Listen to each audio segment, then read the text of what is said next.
Mesdames, Messieurs, bonsoir une fois de plus. Merci et bienvenue sur Ziana TV. Nous sommes toujours ici dans le cadre de cette présentation dédicace du livre d'Iguette Massanga. Moi aussi, je parlerai dans un film. Alors, Dominique Timbakala, vous avez eu la responsabilité de présenter ce livre et surtout de tenir ce tête-à-tête avec Iguette Massanga.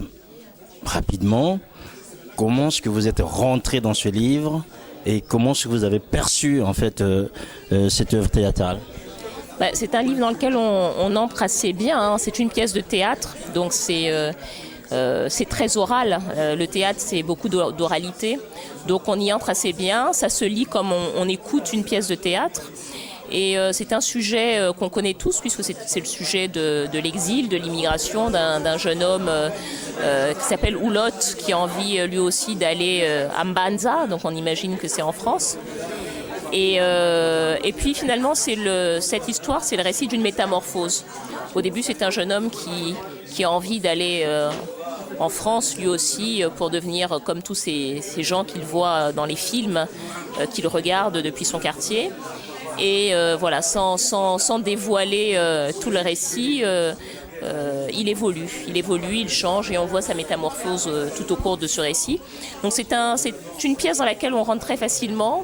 Je pense que c'est une pièce qui, comme la plupart des pièces de théâtre, mérite d'être jouée plus que d'être lue. C'est une pièce assez forte et je pense qu'elle mérite d'être vue sur scène. Être vu sur scène, moi je vous ai vu, je vous ai scruté un peu vos attitudes pendant cet échange.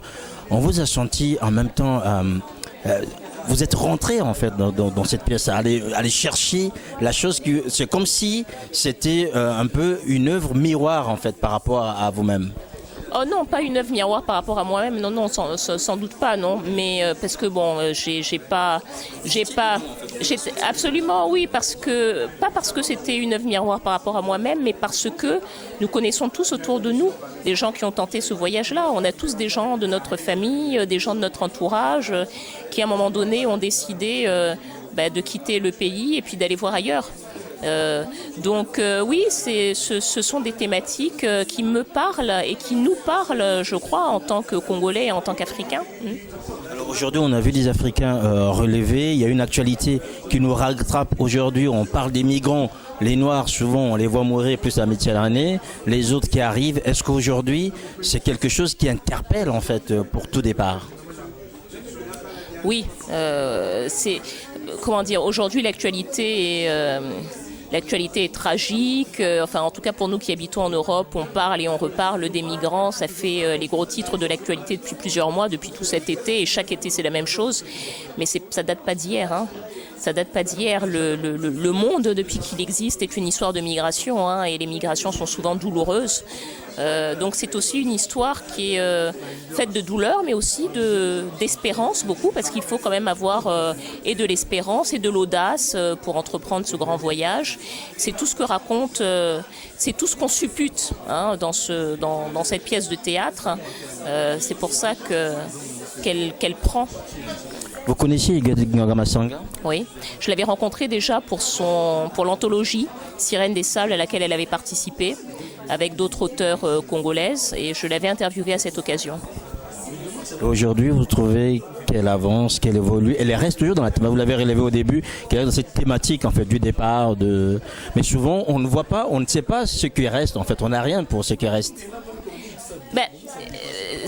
Elle ne traite pas que de la thématique du départ, mais c'est vrai que sa précédente pièce de théâtre concernait aussi l'exil. Mais je crois que c'est un sujet inépuisable, hein. On peut le traiter de plusieurs façons, mais je crois que c'est un sujet inépuisable qui en plus est dans l'actualité et sur lequel, je pense, elle a des regards différents. Pour l'instant, en tout cas, on ne tourne pas encore en rond. On va terminer cet entretien, Dominique Timbakala. Vous animez une chronique en fait sur TV5 Monde. Est-ce que la culture africaine va bien? Puisqu'il s'agit de culture en fait.